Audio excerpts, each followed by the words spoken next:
constantly distracted, stressed, or busy, you are not alone. Today we're talking about mindfulness.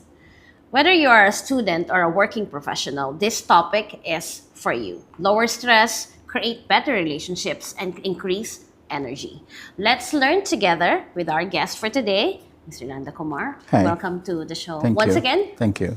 Thank you, sir. All right. So, mindfulness. Whenever you hear this word, or for people who are new to this concept, sir, what image or what is it that comes into your mind? Yeah, I think what should come to our mind is a peaceful, Peaceful, a productive, and healthy person. peaceful, productive, and healthy person. person.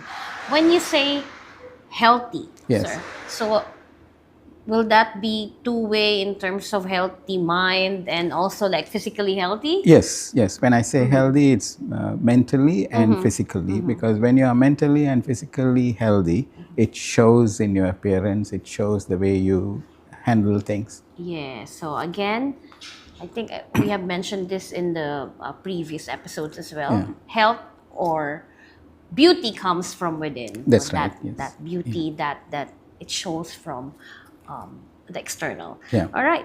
But what do you think is the biggest misconception when people hear about mindfulness? It's like kind of scary. Yeah, one of the biggest misconceptions is, there are few, but the biggest misconception is people tend to think that it is something to do with a particular religion. But mindfulness has nothing to do with any religion. Yeah.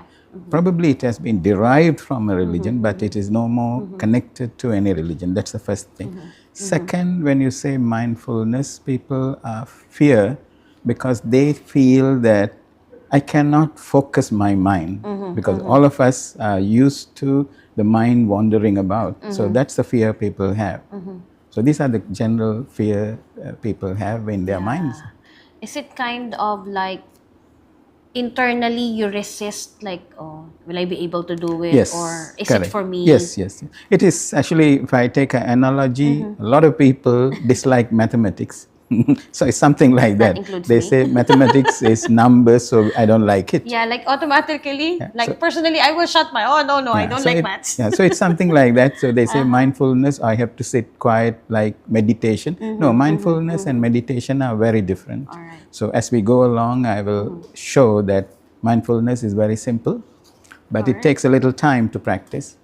Oh, wow. But how long have you been practicing this mindfulness? I have been practicing probably about 10, 15 years. Wow, that's long. I thought, wow, I didn't expect that's actually long already.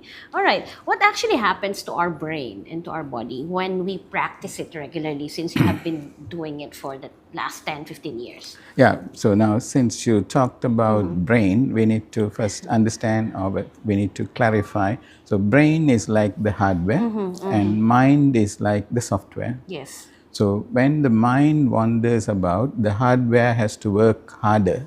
So the hardware gets stressed. And when the brain gets stressed, brain is the one controlling all organs in the body. Yes. And it secretes certain hormones, stress hormones. So when the brain gets stressed, it secretes cortisol, which is a stress hormone. Yeah. So when the stress hormone increases, it damages the whole body. Wow. So that's how the physical health gets damaged when we are stressed, which is common for Yeah, people. But yeah. then if you look at people who are practicing mindfulness, they face less stress. Yeah. Actually, when I got to know that I will be moderating today's sessions, I got very excited because this is something which I believe our audience will be Yeah. really relate into it, whether you're a student, you're a working professional, we all get stressed with things. Yeah. Yeah. So this is something that I look forward to practicing it myself as well more, because I have we have been learning some concepts through our learning 1.5, and I'm glad I'm following some, but I would like to know more and be able to be more healthy. Yeah, maybe I can go a little bit further. So basically, what happens to most of us is our mind is thinking of many things, even though we are doing something, but the mind, The open tabs. yeah, is thinking of so many things. So all that goes into the brain, and the brain has to respond to it. Yes. So like what I said, brain is the hardware. So you do lot of apps operating on the hardware gets heated up. It's the same. Brain gets heated up, and the brain cannot perform. So that is the biggest disadvantage most of us face. So mindfulness, it helps us to learn to focus on one thing, but it doesn't mean that we throw away all the others. All the other thoughts come and go. So this is it's like the sky and the cloud. So a person who is mindful is the sky. Clouds are the thoughts which come and go. But a normal person takes the cloud and tries to respond to it. So the brain has to respond to 10 things at the same time. So that's the difference. It's like kind of overthinking. Yes, yeah. That's actually it's simpler than overthinking, because, like, say, when you are eating, you are thinking of something, or some people look at the phone, some people are waiting for a call, some people are talking. So the brain has to respond to the eating and what they are doing, what the other thing they are doing. So the brain is responding to both or many other things. So that's common. It's very common. Yeah. Are you trying to say, sir, that we have to take that conscious effort to just do things one at a time? Yes, it is one at a time, in the sense one at a time, but that doesn't mean, because a lot of people think that I need to shut down my mind from all the others. No, you should not shut it down, but you should let the other thoughts come and go. Don't focus on them and don't judge them. So like if I'm working on my laptop, I think of tomorrow what to do, it'll come and go. I should not immediately shift my mind towards that. That's the practice. That's mindfulness practice. Yeah. Wow. So it's more of like you are in present. That's right. More present. Yeah. Actually, mindfulness, a lot of people think mindfulness, they link it to meditation. You sit in one quiet place, but that is one. But mindfulness can be anything. You can do mindful eating, you can do mindful walking, mindful jogging, even mindful driving. Wow. So anything what you do can be mindful. Since we mentioned about being present, how can this concept of being present change the way we handle stress or challenging situations in life, or for you personally, sir? Yeah, basically stress comes from the brain.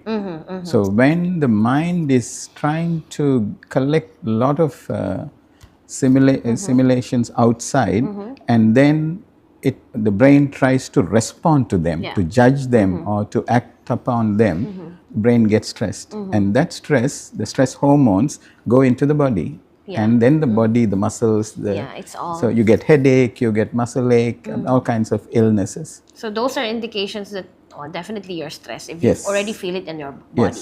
Yes. All right. How can actually it help improve personal or professional relationships? Like if they are a student, they have a lot of things to juggle, or working.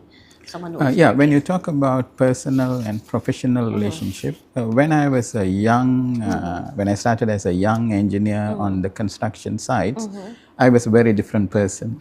I used to be very harsh on the people. I used to get angry.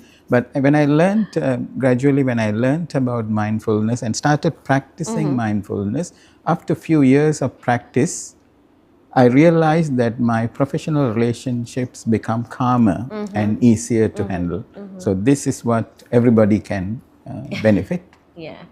Is it also, do you like it that way? Are you? Yes, because especially at my age, when you are retired, you want to be stress-free, which I enjoy the stress-free life.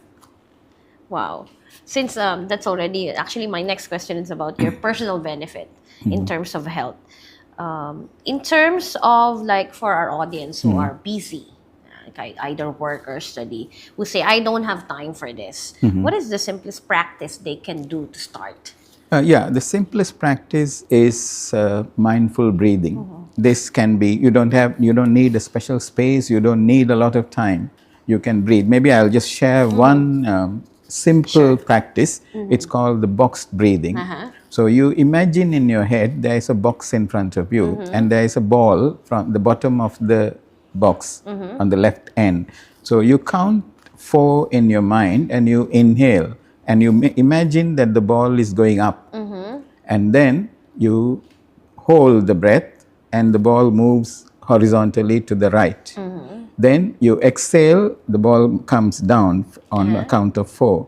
Then you hold for another 4 seconds. So you do that 5, 10 times, depending on how stressed you are. You can immediately feel the benefit. And it goes further now. As you practice mindfulness deeper and deeper, like for me, I don't remember the last time I got a headache. Wow. So I have never got, because whenever I feel I'm getting into that situation, I do mindful breathing and I focus on that headache and it disappears. Not only headaches, even other minor ailments, you can cure yourself. When I tell people, they laugh at me, but it works for me.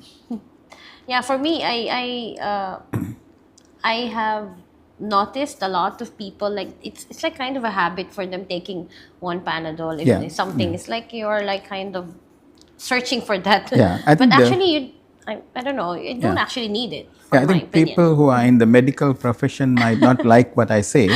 I have not taken medication for years. Wow. I only go to the doctor to do the test. Whatever medication they give, I throw or I don't buy. I follow my own ways. I do all natural treatment, and mindfulness helps in combination with the natural treatment. Yeah, so natural treatment means like food, diet, herbs, food, diet. Actually, mindful eating also helps. People who overeat, if you practice mindful eating, you will eat less. Yes, I totally agree with that. Like one of the previous conversations we had is about the mental fog. Like if I notice myself having that fast at least for 18 hours, I feel more focused. Yes. I feel lighter. Yes. You know, I can be able to think more. That's my. But I should maybe try longer fast. Yeah, actually, one little advice I Mm-hmm. can give to people, why people tend to dislike mindfulness, is they try once and they feel it's not working.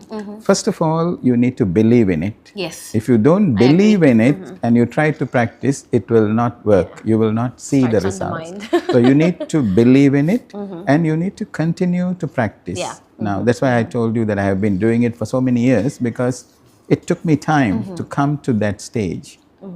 So you had the resistance also in the beginning? Yes, yes. But then what I did was I did some online courses. Actually, I'm a certified mindfulness trainer. So I have done a lot of courses. So now I'm not an expert, but I believe in it and I practice it. And people who listen to me and practiced it, they have seen the benefits. Yeah, I think that's the first step. We have to believe. If not, it will not manifest or take effect on us. All right, when someone tries to focus their mind and immediately starts wandering, like opening tabs in their brains, like to-do list, or I have to do this, I have to do that. What should they actually do in that moment? That so many things are like that's why distracting. all these mindfulness practices have some like, say, when I say mindful breathing, so your mind tends to focus on the breathing. So like you can normally breathe,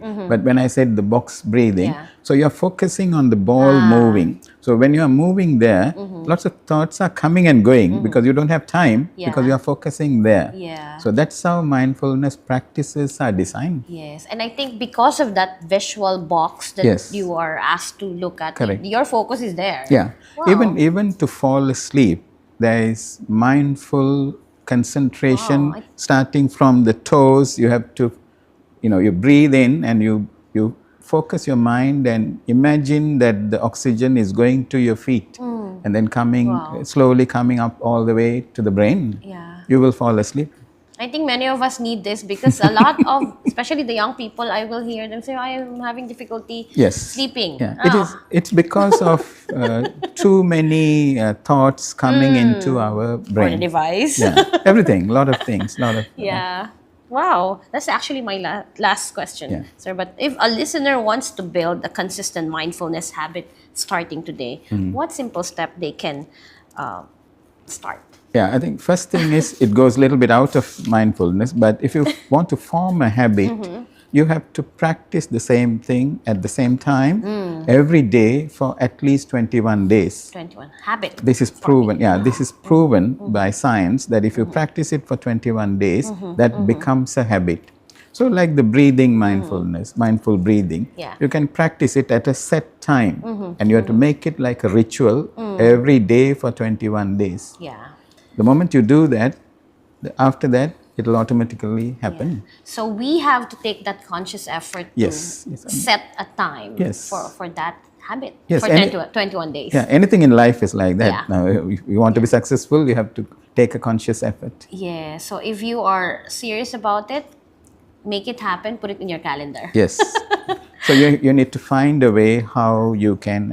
But for younger people who find it very difficult, they can have a person who supports them to yes. remind them, are you doing it today or have you done Yeah, it? So yeah. they keep reminding. So maybe first time it fails, second Yeah. time, third time, then you are successful. Wow. Yeah. So it's good. Again, surround ourselves with the right Yes. positive people who will push us and support Support, us in yes. our agendas like this. Yeah. Thank you, sir. Thank you. Yeah, welcome. Yeah. All right. One conscious breath can reset your entire day. Take control of your attention. Start one simple practice that you learned from today. Leave a comment and let us hear how was your first step. See you all again tomorrow at 5 p.m. Like, follow, and share. Your Global Campus, Skills for Tomorrow. Bye-bye. Bye. Thank you, sir. Thank you.